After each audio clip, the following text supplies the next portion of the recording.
Arriving by plane, by lorry or by train, they come to Britain to escape torture, political persecution or even execution. Last year, around 30,000 asylum seekers made the difficult journey here for what they hoped was freedom. We hear much about why they flee their own countries, but rarely about the trials they face just to stay here.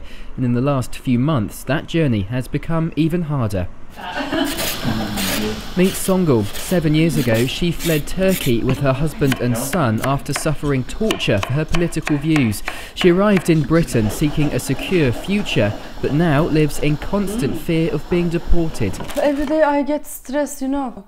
I get stressed. I have mental problem all the time, and then all day I taking tablet, you know, for antidepressant. Yeah. All day I'm ill, always. And Songül's now become the victim of a very British problem, budget cuts, which have seen her only hope of a decent lawyer suddenly taken away.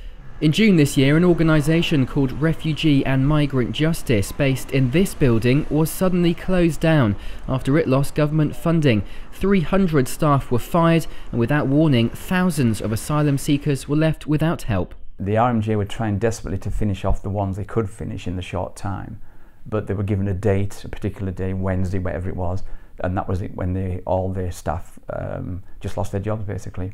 75% now of the people who come here have got no legal representation at all. Now that is absolutely diabolical as far as I'm concerned. Nobody helps me. Nobody. I had another solicitor in Leeds, and then I paid lots of money for my case. I'm asylum seeker, but I pay money. The RMJ was helping 10,000 refugees get represented in court when it was closed. Its staff were given a month to shift all of those cases to smaller law firms across the UK. Just waiting. It means Songül's future is now out of her hands. Her 7-year journey for a safe home has hit a new hurdle among many. She's being kept going by a small community of volunteers, many of whom have seen what happens when asylum seekers are forcibly sent back home to their own countries because they couldn't get help. You get no notice at all for people when they're going to be lifted. No time to prepare anything. The bottom line is that asylum seekers who are looking for fresh evidence, who have got fresh evidence and can make a fresh claim, they're going to have a real battle now to do that. And there's a cynical side of me that says that this is the opportunity now for the government to start lifting more people, deporting them quickly, knowing that there's very little chance they'll get legal aid. Songül's future now lies in the hands of this man. Hani Zubaydi has taken on many of the RMJ's lost cases. The sudden closure of the RMJ without notice has also been a huge shock to their clients. There's nothing far worse than knowing that your solicitor has just suddenly closed down. Hani's firm don't take on more work than they can manage, but a quick look around his office suggests he's become a very busy man. We then, by 12 o'clock, we were in the High Court, obtained an injunction to stop the removal. That was from 8 o'clock to 12 o'clock. From 1 o'clock onwards, I have been dealing with these files. This is a potential breach of the Human Rights Act. There is an argument for legitimate immigration control, which is fine, but it needs to be determined whether it is legitimate immigration control.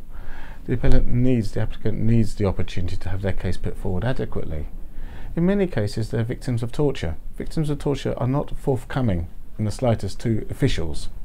The Home Office seem to believe that when you are a victim of torture, you can be forthcoming straight away. And in the corner of Hani's office, boxes from the closed-down RMJ are piling up.